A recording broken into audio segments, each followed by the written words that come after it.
Hai, selamat datang di channel Alur Cerita Film Cinemazi Recap. Pada episode kali ini, Mimin akan membawakan cerita sekelompok pemulung luar angkasa yang mencoba melindungi bumi dari kehancuran. Bisakah mereka melakukannya?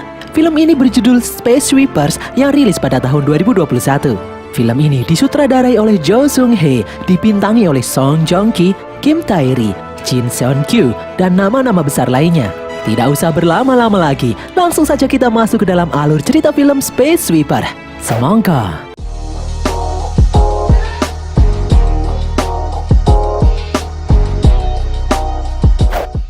Pada tahun 2092, hutan-hutan di bumi sudah musnah, membuat bumi semakin sekarat. Sebuah perusahaan besar yang bernama UTS membuat rumah baru bagi manusia di atas atmosfer bumi. Namun hanya segelintir orang terpilih saja yang bisa memasukinya. Di dalam gedung tim pencari milik perusahaan UTS, seorang pria yang bernama Kim Tae-ho membawa sekantung beras karena dia tidak punya uang. Tae-ho ingin melihat penemuan terbaru tim pencari luar angkasa. Para petugas yang ada di sana mencoba mengusir Tae-ho yang selalu merengek ingin masuk tetapi tidak punya uang. Karena kasihan, para petugas itu memperbolehkan Tae-ho untuk masuk dengan imbalan sepatu boot miliknya. Tae-ho yang sangat ingin masuk terpaksa menyerahkan sepatu satu-satunya miliknya tersebut. Di dalam, Tae-ho melihat tubuh mayat anak perempuan yang ditemukan di luar angkasa akibat kecelakaan stasiun luar angkasa. Setelah diperiksa, ternyata itu memang bukan sosok yang dia cari. Hal ini membuat Tae-ho sedih. Tae-ho kemudian pergi menuju tempat transit untuk pergi keluar angkasa. Dia menaiki sebuah kendaraan berbentuk cincin raksasa yang melesat dengan cepat menuju atmosfer bumi. Di atas atmosfer, mereka sampai di stasiun luar angkasa UTS. Karena polusi udara di bumi semakin parah, banyak sekali orang-orang kaya memilih hidup di stasiun luar angkasa di luar atmosfer bumi. Di sana banyak sekali terdapat stasiun koloni manusia buatan UTS. Yang terbesar adalah suatu pemukiman terapung, di mana di dalamnya terdapat hutan hijau, sungai, pegunungan, dan pusat kota pemukiman warga UTS. Di dalam salah satu gedung di pemukiman terapung tersebut, beberapa wartawan menemui sang pendiri UTS, orang terkaya sekaligus tertua di dunia, sang jenius James Sullivan yang berusia 152 tahun. Di sana, James Sullivan menjelaskan kalau dia sedang menyempurnakan proyek koloni baru di planet Mars dengan menggunakan teknologi Super Plant. 3 hari lagi, James akan mengumumkan pembukaan koloni baru di planet Mars. Salah satu wartawan protes karena apa yang diciptakan oleh James hanya bisa dinikmati segelintir orang kaya saja, sedangkan 95% populasi manusia masih hidup menderita di bumi. Terjadi krisis kemanusiaan saat ini. James selalu menjelaskan kalau dia dan perusahaannya akan segera mengatasi krisis kemanusiaan ini. Di luar, sebuah pesawat rongsokan melayang-layang dengan kecepatan tinggi di angkasa.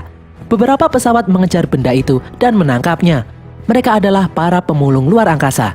Saat sedang santai membawa pesawat rongsokan tersebut, dari belakang datang sebuah pesawat berbendera Korea yang bernama pesawat Victory. Mereka pun panik, dan benar saja sang kapten pesawat Victory yang bernama Kapten Cheng memerintahkan anak buahnya, sebuah robot yang bernama Bubs, melempar jangkar ke arah rongsokan itu. Setelah itu, mereka membawa rongsokan tersebut kabur. Para pemulung luar angkasa yang lain itu pun kesal karena kelakuan Kapten Chang yang barbar, tidak mau berbagi barang buruan dengan yang lain. Di dalam pesawat Victory, Tiger Park mengutak-atik mesin hingga memiliki daya yang meningkat. Sang pilot mengendalikan Victory melewati celah di stasiun luar angkasa tanpa tersentuh sekalipun. Mereka pun lolos dari kejaran para pemulung luar angkasa yang lain. Ternyata, pilot pesawat Victory yang luar biasa itu adalah si Kim Tae-ho sendiri. Namun karena lengah, Victory hampir menabrak pemukiman UTS dan menabrak sebuah antena milik perusahaan UTS. Beberapa saat kemudian, Victory memasuki pabrik satelit pengolahan limbah. Mereka menyetorkan limbah yang berhasil mereka kumpulkan sebelumnya. Mereka ingin menyetorkan juga pesawat rongsok yang baru mereka dapat, namun sang petugas yang bernama Karum itu menjelaskan kalau mereka harus membongkarnya terlebih dahulu. Jika tidak, biaya bongkar sangatlah mahal. Tae-ho kemudian meminta uang limbah yang barusan. Namun ternyata dia ketahuan menabrak antena milik perusahaan UTS. Alhasil, pesawat Victory dikenai denda yang lebih banyak dari uang yang mereka dapatkan. Bukannya dapat uang, Tae-ho malah mendapatkan surat hutang. Dia pun kesal. Sebagai ganti, Tae-ho minta minuman di kulkas milik Karum. Beberapa saat kemudian, datang Pierre. Dia adalah fans berat Kapten Cheng. Pierre lalu menyetel televisi dan melihat sebuah berita tentang hilangnya sebuah robot yang bernama Dorothy. Robot itu adalah robot buatan UTS yang sangat berbahaya dan bisa meledak. Robot itu dicuri oleh kelompok teroris rubah hitam 2 hari yang lalu. Tai-ho kemudian pergi.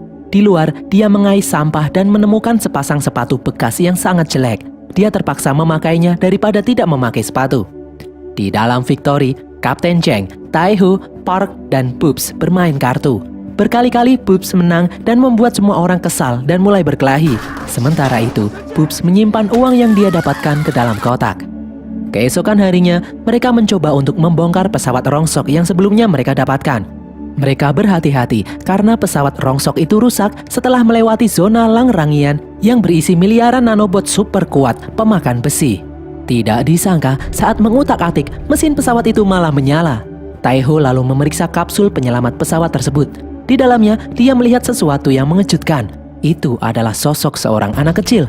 Mereka lalu membawa anak tersebut masuk ke dalam Victory. Mereka pun bingung mengenai asal-usul gadis tersebut. Tidak sengaja, Tai-ho melihat layar monitor mengenai Dorothy yang hilang sangat mirip dengan anak tersebut. Di dalam berita, Dorothy sangat berbahaya dan bisa meledak kapanpun dimanapun. Di waktu yang sama, gadis itu hendak bersin. Semua orang pun panik. Mereka semua kemudian berlarian masuk ke dalam ruangan mereka masing-masing untuk berlindung. Karena panik, Tiger Park mencoba menghubungi polisi untuk datang. Mereka lalu sepakat untuk menyuruh Tai-ho mengikat anak itu. Bukannya mengikat, Tai-ho yang ketakutan malah mengambil koper dan tas milik sang anak ke dalam ruangannya.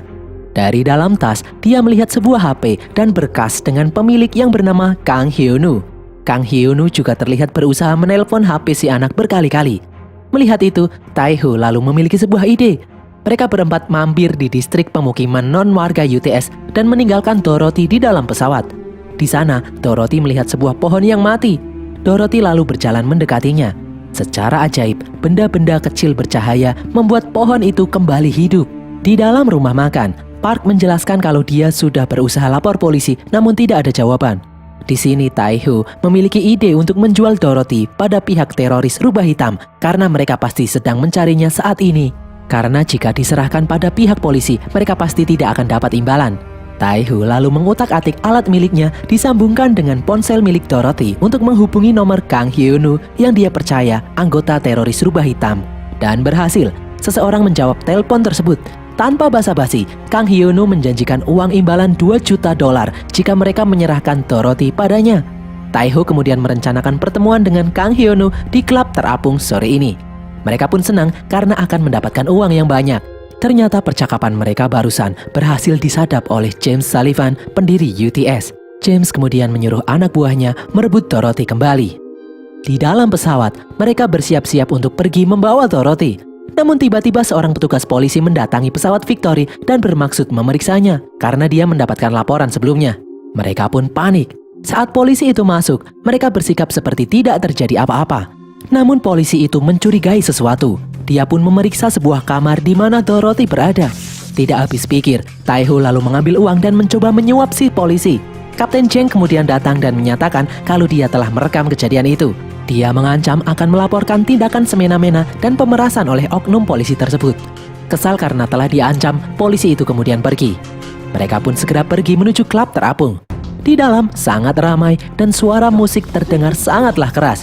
Sesuai dengan perjanjian, Kang Hyun-woo pun datang sendirian. Tai-ho lalu mengajak Kang Hyun-woo ke tempat Dorothy berada.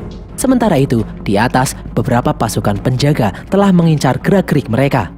Di saat Kang Hyun-woo menyerahkan uang yang dijanjikan, dia langsung membuka tas yang berisi Dorothy di dalamnya. Ternyata tas itu kosong. Dorothy tidak ada di dalamnya. Mereka pun kebingungan dan mulai mencari. Ternyata Dorothy berjalan-jalan sendiri di lantai dansa. Beberapa orang kemudian memandang ke arah Dorothy. Mereka mengenalinya sebagai robot berbahaya yang bisa meledak sewaktu-waktu. Semua orang pun panik. Park dan Tai-ho pun membawa Dorothy. Namun tiba-tiba dari atas, pasukan penjaga menembaki Park dan Tai-ho yang membawa Dorothy. Secara ajaib, peluru yang menembak itu dapat dihalau oleh kemampuan aneh Dorothy. Para pasukan penjaga semua turun dan menyerang, namun mereka tidak berhasil mendapatkan buruannya. Di dalam pesawat Victory, semua orang kesal pada ulah Park yang tidak menjaga Dorothy dengan baik sehingga dia bisa pergi dari dalam tas. Kapten Cheng yang kesal menginjak ponsel milik Dorothy dan membuangnya. Karena menurutnya ponsel itu telah disadap, makanya pasukan penjaga bisa menyerang mereka di klub terapung sebelumnya. Kapten Cheng menyebut jika nomor Kang Hyun-woo sudah dia simpan, dia akan menghubunginya kembali dengan cara yang lain. Di saat sedang menggambar dan berbincang-bincang, Tiger Park merasa gemas melihat tingkah laku Dorothy yang lucu. Kapten Cheng lalu kebingungan setelah melihat sebuah tanaman tomat yang secara ajaib bisa tumbuh di dalam pesawat. Di tempat lain, James melakukan rapat dengan timnya mengenai persiapan pembentukan koloni di planet Mars dengan bantuan nanobots yang dijinakan dengan gelombang Krypton sehingga bisa membantu tanaman tumbuh di tempat yang mustahil sekalipun. James ingin membuat iklan yang menyatakan kalau teknologi itu hanya bisa digunakan di planet Mars saja.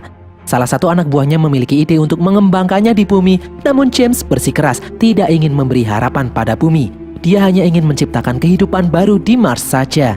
Di atas atmosfer bumi, karena pesawat Victory rusak, mereka meminta bantuan Pierre untuk menariknya menuju hanggar perawatan di dalam pabrik. Selama perjalanan, Pierre menyanyikan lagu cinta untuk Kapten Cheng. Kapten Cheng yang mendengarnya itu pun kesal melihat tingkah Pierre yang bucin. Di dalam hanggar perawatan, mereka mulai memperbaiki Victory. Dari kejauhan, Dorothy melihat penjual minuman segar. Dia lalu memiliki ide. Dorothy meminjam gunting pada Taiho. Taiho yang penasaran lalu menemani Dorothy menuju pohon tomat yang sudah berbuah sangat banyak. Dia pun kaget melihat tomat sebanyak itu. Mereka berdua membawa tomat itu ke pabrik dan menawarkannya pada semua orang yang ada di sana. Orang-orang itu penasaran ingin memakan buah organik karena selama ini hanya memakan makanan sintetis. Alhasil tomat itu pun laris manis. Mereka berdua mendapatkan beberapa dolar karenanya. Di dalam sebuah ruangan, Dorothy berbincang-bincang dengan Bubs. Bubs bercerita kalau dia sangat ingin memiliki cangkok kulit wujud manusia, tetapi harganya sangat mahal. Bubs tidak mampu membayarnya. Dorothy lalu bertanya tentang asal-usul Taiho. Bub kemudian bercerita kalau dulu Taiho adalah seorang pilot handal pasukan penjaga. Suatu hari dia bertugas menghentikan pesawat ilegal. Di dalamnya, dia menemukan seorang bayi yang selamat dalam serangan itu. Menurut aturan, Taiho harus membawa bayi itu kembali ke bumi, namun tidak dia lakukan. Dia malah merawatnya sendiri di dalam rumahnya. Bayi itu dia namai Suni. Suni mengalami kerusakan dalam pendengaran karena efek mendengar tembakan di waktu bayi. Taiho yang semakin menyayangi Suni pun berjanji akan melakukan apapun untuk kebahagiaan Suni. Sejak saat itu, kemampuan bertempur Taiho semakin menurun. Dia pun dipecat dari kesatuan. Taiho lalu diusir dari koloni dan tinggal di jalanan pemukiman non-warga UTS. Lambat laun, keuangan Taiho semakin menipis. Dia terpaksa bermain judi dan tidak memperdulikan Suni. Suni lalu berjalan sendirian mencari makanan. Namun tiba-tiba dari atas, sampah luar angkasa menabrak tempat itu. Taiho berhasil selamat, namun beberapa orang tersedot keluar angkasa, termasuk Suni. Taiho bermaksud mencari jasad putrinya pada tim pencari, namun ongkosnya terlalu mahal. Dia tidak mampu membayarnya. Taiho hanya memiliki waktu 3 tahun sebelum jasad putrinya itu hilang sepenuhnya di angkasa. Saat sedang bercerita, Bubs melihat alat komunikasi mereka bereaksi. Ternyata itu adalah telepon dari Kang Hyun-woo. Mereka lalu merencanakan pertemuan kembali. Malam harinya, Park yang kasihan tidak ingin menyerahkan Dorothy pada pihak kelompok rubah hitam. Taiho lalu menjelaskan kalau saat ini yang dia butuhkan adalah uang untuk mencari putrinya Suni. Jika terlambat, maka Suni akan menghilang selamanya di angkasa. Di tempat lain, Kapten Cheng memeriksa berkas milik Kang Hyun-woo. Dia lalu menyadari sesuatu. Dorothy kemudian pergi ke kamar kecil untuk buang air, namun seseorang membuntutinya dan kemudian menculiknya. Curiga karena pergi lama tidak kembali, Park dan yang lain pun mencari Dorothy. Dari kejauhan, Park melihat Dorothy yang dibawa oleh seseorang. Taiho berhasil merebut kembali Dorothy, namun dia kemudian dikepung beberapa orang. Park lalu datang dan memukuli orang-orang itu. Ternyata orang-orang itu tidak bisa bertarung. Salah satu orang dibuka topengnya dan ternyata itu adalah Karum. Mereka pun masuk ke dalam sebuah ruangan. Di sana, Karum dan kelompoknya mengaku mereka adalah kelompok rubah hitam. Di momen ini, Kapten Cheng juga menyadari kalau Dorothy bukanlah robot melainkan manusia. Karum kemudian menjelaskan kalau kelompok rubah hitam bukanlah teroris, melainkan kelompok pecinta lingkungan. Pimpinan mereka, Kang Hyun-woo, adalah ilmuwan pencipta nanobots yang bisa menumbuhkan tanaman di tempat paling ekstrim sekalipun. Awalnya mereka adalah karyawan James Sullivan dan membuatnya bisa menciptakan kehidupan baru di planet Mars.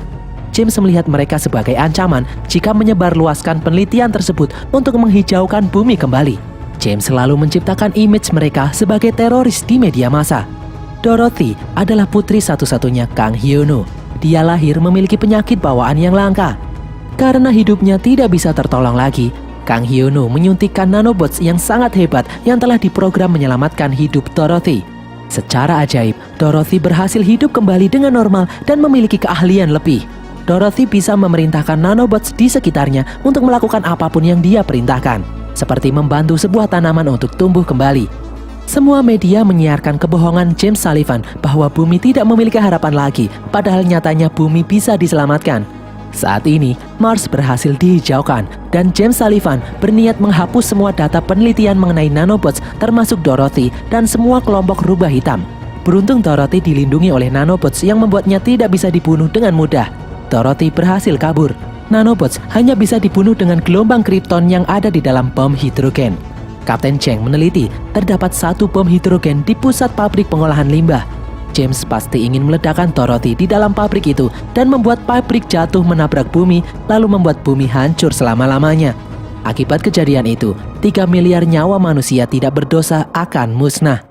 Tidak disangka, puluhan pasukan penjaga kini sudah memasuki pabrik dan menggeledah setiap ruangan. Mereka kemudian berencana kabur dan bertemu di suatu tempat dengan Kang Hyun-woo, ayah Dorothy. Mereka pun berpencar. Tae-ho membawa Dorothy kabur melalui saluran ventilasi. Namun aksinya ini berhasil diketahui oleh pasukan penjaga. Pasukan itu pun menyerangnya. Di luar, puluhan pasukan penjaga menembaki pesawat Victory. Tae-ho berlari dengan menggendong Dorothy, lalu kemudian melompat. Bubs berhasil menangkapnya. Tak disangka, seorang petugas berhasil menarik Dorothy dan membuatnya terjatuh. Beruntung, Park berhasil menyelamatkannya. Mereka pun berhasil kembali masuk ke dalam pesawat Victory dan kabur dari dalam bengkel. Di luar, sebuah rudal meledak mengenai Victory dan membuatnya masuk ke dalam zona sampah angkasa Langrangian, di mana di dalamnya terdapat miliaran nanobot kuat pemakan besi. Di dalam zona Langrangian, sedikit demi sedikit, Victory mengalami kerusakan karena diserang oleh nanobots pemakan besi. Sudah tidak ada harapan lagi bagi mereka untuk selamat. Lalu tiba-tiba, Dorothy membuka matanya dan membuat nanobots yang menyerang pesawat itu menyingkir. Mereka berhasil selamat, namun Dorothy pingsan tidak sadarkan diri. Semua orang pun panik. Namun beberapa saat kemudian, Dorothy terbangun kembali dan membuat semua orang kembali lega. Kejadian ini membuat mereka berempat diincar sebagai teroris berbahaya. Malam harinya, mereka merencanakan pertemuan dengan Kang Hyun-woo. Park merasa kalau pertemuan ini sangat berbahaya, dia ingin melindungi Dorothy. Namun Tae-ho bersikeras ingin menemui Kang Hyun-woo karena dia membutuhkan uang tebusannya. Tae-ho lalu pergi ke ruangan lain. Di sana dia bertemu dengan Dorothy. Dorothy memperlihatkan hasil gambarnya kepada Tae-ho. Di luar, Park memanggil Dorothy. Dia bermaksud membantu Dorothy untuk keramas karena dia akan bertemu kembali dengan ayahnya.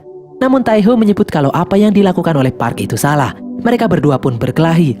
Beruntung Kapten Cheng datang menengahi. Sebagai wanita, dia yang akan membantu Dorothy keramas.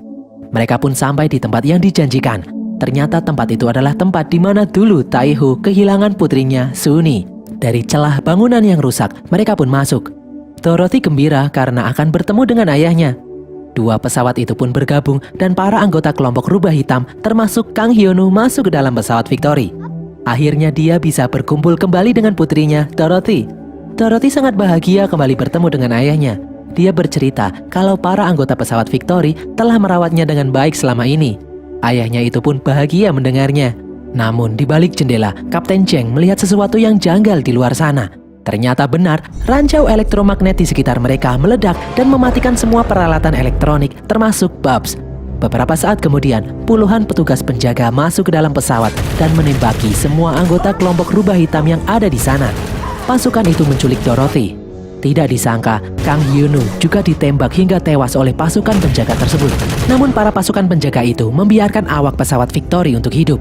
James Sullivan kemudian masuk. Dia menghina Tae-ho yang kini hidup bagaikan sampah. Dia lalu memberikan uang $4 juta di hadapan mereka. Tae-ho yang melihat tumpukan uang tidak bisa menahan diri. Dia lalu memilih untuk mengambil uang itu daripada melawan. James tertawa melihat kelakuan Tae-ho yang lebih memilih mementingkan urusan pribadi daripada nyawa Dorothy dan membiarkan dirinya menjatuhkan pabrik, menghantam bumi, dan memusnahkan miliaran nyawa manusia tidak berdosa. James pun kemudian pergi. James menyuruh anak buahnya untuk membiarkan awak pesawat Victory hidup. Setelah mereka melihat bumi hancur, baru dia akan membunuh semua awak pesawat Victory. Di tempatnya, James selalu membuat pengumuman kepada semua warga koloni UTS karena sebentar lagi mereka akan pindah ke planet Mars yang saat ini sudah menjadi planet hijau yang bisa menampung kehidupan. Di dalam pesawat Victory, Taiho mengambil beberapa uang bagiannya. Namun Park bersikeras tidak ingin menyentuh uang tersebut. Dia ingin pergi menyelamatkan Dorothy. Taiho lalu memperingatkan Park kalau misi itu adalah misi bunuh diri. Park lalu menjawab kalau dia tidak peduli meskipun harus mempertaruhkan nyawanya. Kapten Cheng lalu menyuruh Taiho untuk pergi. Di tempat lain, pasukan penjaga mengikat Dorothy dan mengaktifkan bom hidrogen. Taiho masuk ke dalam gedung tim pencarian. Dia menyerahkan uang yang dibutuhkan dan membuat tim pencari mulai melacak keberadaan Sunny. Di ruang tunggu, dia membuka kotak yang berisi benda-benda kenangan putrinya tersebut. Di dalam sebuah buku, dia melihat tulisan Sunny yang menyebut kalau dia sangat menyayangi ayahnya. Kelak dia ingin menjadi orang baik seperti ayahnya. Seketika, Taiho teringat masa lalunya dengan Sunny. Di momen terakhir itu, dia tidak memperdulikan putrinya karena sedang berjudi. Dia menangis dan menyesal. Taiho lalu kepikiran sesuatu. Dia kembali masuk ke dalam Victory. Dia membuang sisa uang yang ada dan berniat membantu yang lain merebut kembali Dorothy dari tangan James Sullivan. Mereka pun bersiap-siap dan mulai berangkat.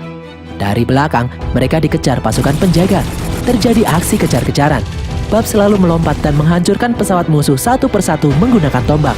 Setelah cukup aman, dia pun kembali ke Victory. Tidak disangka, dari depan mereka melihat beberapa pesawat penjaga menembakkan rudal ke arah mereka. Taiho lalu membawa Victory menukik menuju bumi dengan dikejar rudal-rudal di belakangnya. Di saat pesawat itu mulai terbakar atmosfer, Taiho membawa pesawatnya untuk naik lagi. Hawa panas akibat gesekan atmosfer membuat rudal-rudal tersebut meledak. Taiho lalu membawa pesawatnya masuk ke dalam pabrik menuju tempat Dorothy ditahan. Di dalam pusat pabrik, mereka melihat bom hidrogen yang telah siap melakukan hitungan mundur dan sebentar lagi akan meledak. Mereka kemudian menerobos masuk dan menyelamatkan Dorothy. Di dalam, Kapten Cheng melihat jangkauan ledak bom itu melepaskan gelombang kripton sejauh 5.000 km. Dia sadar meskipun mereka bisa selamat, namun Dorothy yang terkena gelombang kripton akan kehilangan nanobots di tubuhnya. Dorothy akan kembali sekarat dan misi menyelamatkan bumi tetap akan gagal. Lagi pula pabrik tetap akan jatuh dan menabrak bumi. Taiho lalu memiliki suatu ide. Tidak disangka, tiba-tiba seorang prajurit penjaga datang dan menendang Taiho, Kapten Cheng, dan juga Babs. Park mencoba melawan dengan mengunci pintu. Dia melawan sang prajurit sendirian. Dia bukan tandingan sang prajurit. Park babak belur dipukuli dan kemudian pingsan karena dicekik. Tidak disangka, dia masih sadar dan membuka pintu keluar. Mereka berdua pun tersedot. Park lalu memotong lengan si prajurit yang memegang handle menyelamatkan diri. Park berhasil mengalahkan prajurit tersebut. Di luar, mereka mendeteksi puluhan pesawat musuh datang menyerang. Kapten Cheng lalu mencoba menghubungi Pierre dan pasukan pemulung luar angkasa yang lain dan berhasil. Dia menjelaskan kalau James akan menjatuhkan pabrik dan menghancurkan bumi. Kapten Cheng ingin mereka membantunya menghentikan hal tersebut. Victory pun melesat keluar dari pabrik. Di depan, Pierre datang untuk membantu. Di belakang, puluhan pesawat musuh mengejar mereka. Kapten Cheng menembaki musuh dari belakang. Sementara Taiho mengendalikan pesawat keluar dari pabrik. Di luar, tidak disangka, puluhan pasukan pemulung luar angkasa menunggu mereka dan membantu mereka bertarung dengan para pasukan penjaga. Peperangan pun tidak terhindarkan. Dengan kemampuan seadanya, mereka membantu Victory untuk lolos dari kejaran pasukan penjaga. Di dalam berita televisi, tidak disangka Kapten Cheng menyiarkan rekaman percakapan James Sullivan yang menyatakan ingin menghancurkan bumi dengan menjatuhkan pabrik miliknya ke bumi. Semua orang pun terkejut. Mereka yang menganggap James Sullivan sebagai penolong umat manusia ternyata memiliki rencana untuk menghancurkan bumi. Di tempat lain, Taiho membawa Victory melesat menjauh dari zona aman ledakan. Tidak disangka, di depan mereka, James Sullivan sendirian mengendalikan pesawat mengejar mereka. Kapten Cheng mencoba menembaki James, namun pelurunya habis. Pesawat James kemudian berhasil menangkap dan menempel di tubuh pesawat Victory. Di luar pesawat, Kapten Cheng mencoba untuk bertahan. Tubuh Babs hancur diinjak pesawat James. Kapten Cheng lalu dengan sekuat tenaga membetulkan tenaga pendorong tambahan. Setelah tenaga pendorong itu aktif, Taiho membawa pesawat itu melesat menjauh. Di luar, James mencoba membongkar isi pesawat Victory, namun tidak disangka, bukannya Dorothy yang dia dapat, melainkan bom hidrogen.